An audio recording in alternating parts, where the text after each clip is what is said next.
কিছু ছোটখাটো ডিসিশন হয়েছে। এইগুলোর তুলনায় রিলেটিভলি ছোটখাটো, বাট খুব একটা ছোট না।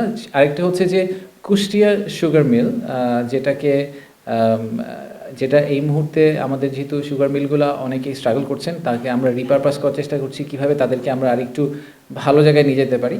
তো কুষ্টিয়া সুগার মিলটাকে ইকোনমিক জোন বেজার সাথে একসাথে কাজ করে কিভাবে এটাকে আমরা পুনরায় একটা পুনরুজ্জীবিত করতে পারি, সেটা নিয়ে একটা নীতিগত সিদ্ধান্ত হয়েছে। আমরা সামনে এটা নিয়ে আরও ডিটেল প্ল্যান আপনাদের সাথে শেয়ার করব।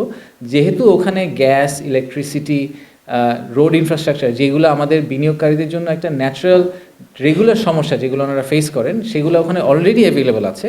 তো ওই জায়গাটাকে আমরা কীভাবে আরও বেটার ইউজ করতে পারি। এবং আপনারা এটাও জানেন যে বাংলাদেশের সাউথে আসলে এমপ্লয়মেন্ট এবং একটা বিরাট ইস্যু। তো ওই জায়গাটায় যদি আমরা এরকম একটা ভাইব্রেন্ট ইন্ডাস্ট্রিয়াল পার্ক তৈরি করতে পারি, তাহলে হয়তো প্রায় 200 একরের বেশি জমি ওখানে আছে। তো ওই জায়গাটাকে আমরা বেটার ইউটিলাইজ করতে পারবো। সেটা নিয়েও একটা নীতিগত সিদ্ধান্ত হয়েছে।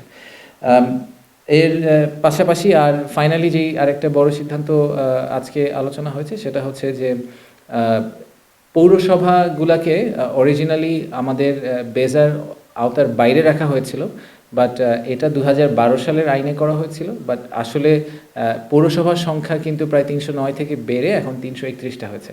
তাতে যেটা হচ্ছে যে আমরা দেখতে পাচ্ছি যে পৌরসভার বাইরে যদি ইকোনমিক জোন করতে হয়, তাহলে আসলে কৃষি জমিতে হাত দিতে হয়, যেটা আমাদের জন্য আরও বেশি ডেট্রিমেন্টাল। তাই আমরা এখন এই পলিসিটাকে একটু ডিরেকশন চেঞ্জ করার চেষ্টা করছি, যে পৌরসভা এলাকার ভিতরেও আসলে আমরা ইকোনমিক জোন করার অনুমতি দিব। কারণ অনেকগুলো বন্ধ শিল্প কারখানাও আসলে পৌরসভার ভিতরে পড়ে। তো সেগুলোতে যদি আমরা ইকোনমিক অ্যাক্টিভিটি আবার রিজুভিনেট করতে চাই, সেক্ষেত্রে আমাদেরকে ওই সুযোগটা দিতে হবে। এটারও একটা নীতিগত সিদ্ধান্ত হয়েছে। বেজার রিলেটেড বড় সিদ্ধান্ত এগুলো, আর কিছু ছোটখাটো সিদ্ধান্ত হয়েছে। এরপরে একটু আমি মহেশখালী ইন্টিগ্রেটেড ডেভেলপমেন্ট অথরিটিতে আসি, মিডা, যেটা এই অগাস্ট মাসে চালু হয়েছে। আপনারা জানেন যে মহেশখালীতে যে আমাদের বড় প্রজেক্টটা আছে, সেটার ব্যাপারে যে অথরিটিটা হয়েছিল, সেটার প্রথম গভর্নিং বোর্ড ছিল আজকে। ওটারও চেয়ারম্যান আমাদের প্রধান উপদেষ্টা, বা যিনি প্রধানমন্ত্রী হবেন উনি। তো সেখানে আমাদের আজকে সাংগঠনিক কাঠামোটা ফাইনাল করা হয়েছে। 137 জনের একটি সাংগঠনিক কাঠামো প্রাথমিকভাবে অ্যাপ্রুভ করা হয়েছে। এবং সেই সাথে একটা short term land allocation plan, মানে 2025 থেকে 2030 সালের মধ্যে আমরা কি করব, সেটার একটা প্রাইমারি কনফার্মেশন নেওয়া হয়েছে। তো এই আগামী 5 বছরে আমাদের একটা বড় ফোকাস থাকবে ডিপসি পোর্টটাকে ভালোভাবে চালু করা। একটা বড় ফোকাস থাকবে আমাদের এলএনজি এবং এলপিজি টার্মিনাল চালু করা, কারণ এটা আমাদের এখন আপনারা সবাই জানেন যে energy shortage is a big problem.